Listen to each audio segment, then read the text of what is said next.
Welcome to the Trump Breaking News Network, your daily source for up-to-the-minute Trump news. Join us today and every day. Here's today's news. This is TBNN. Revisiting a Red State-Blue State Divide by Stuart Silverstein.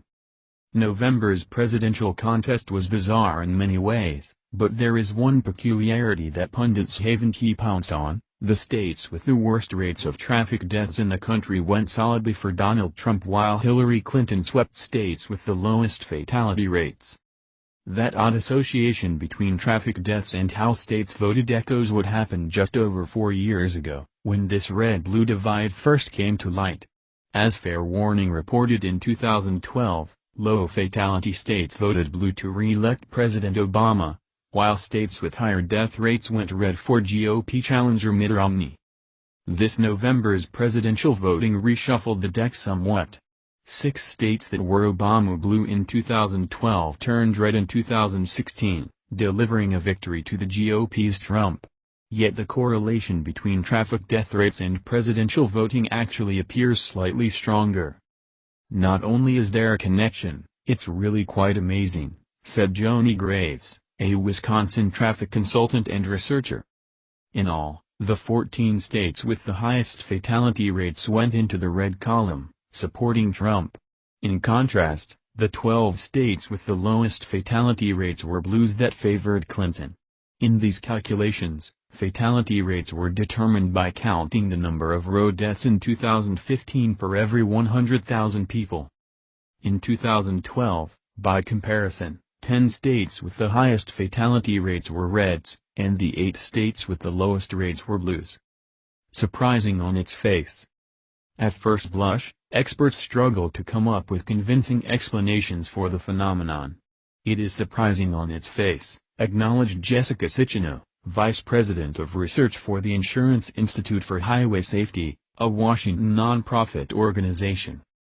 Yet, after evaluating the pattern, Cicino, Graves and other analysts have concluded that it chiefly reflects the more rural character of the Crimson states, versus the more urban makeup of the blue ones. Cicino noted that, taking the number of miles traveled into account, deaths on rural roads are about 2.5 times higher than on urban thoroughfares. U.S. figures for 2014 indicate 1.82 deaths per 100 million miles traveled in rural areas, versus 0.76 deaths per 100 million miles traveled in urban areas. One likely reason for the difference is that rural motorists are apt to be going fast when they crash, while urban drivers are more likely to travel slowly on roads choked with traffic. And some urban residents ride mass transit rather than travel by car. The higher driving speeds also may stem from varying state laws. According to the Insurance Institute for Highway Safety, 18 states have speed limits of 75 miles per hour or higher on certain roads. Among those high speed limit states, the reds outnumber the blues 13-5. In rural areas, roads also are more likely to be undivided, 2-lane thoroughfares, so it's easier for a driver to cross over into oncoming traffic. And after a crash occurs, emergency medical service in rural communities may be farther away and less sophisticated than in the big cities. Another likely factor behind high fatality rates in red rural states is that their residents tend to be poorer. As a result, their cars are probably in worse repair. There can be a missing light in the back, or the clutch goes out, said sociologist Tarlee Russell Hochschild, author of the 2016 book Strangers in Their Own Land, which explored views of conservatives in red state Louisiana.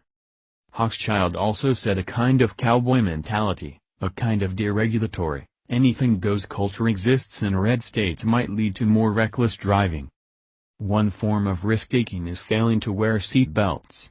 According to a national estimate, 90.1% of drivers and front seat passengers buckled up in 2016. Although there are plenty of exceptions, recent numbers show that states with lower rates of seat belt use have tended to be red. Rising death toll.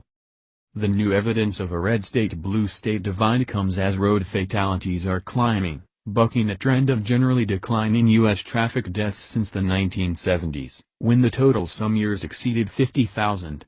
In 2015, Traffic fatalities reached 35,092, up 7.2% from the year before, the biggest single-year increase since 1966.